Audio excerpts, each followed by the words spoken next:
Junior, a vos el aire acondicionado te está haciendo daño. ¡Vamos afuera! Vamos, pues.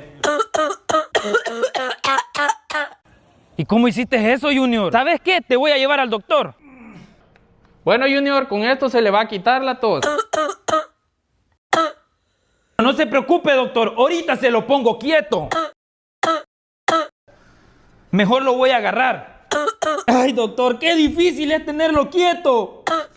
Mire, pues ya se fue. Ay, me siento mal, doctor.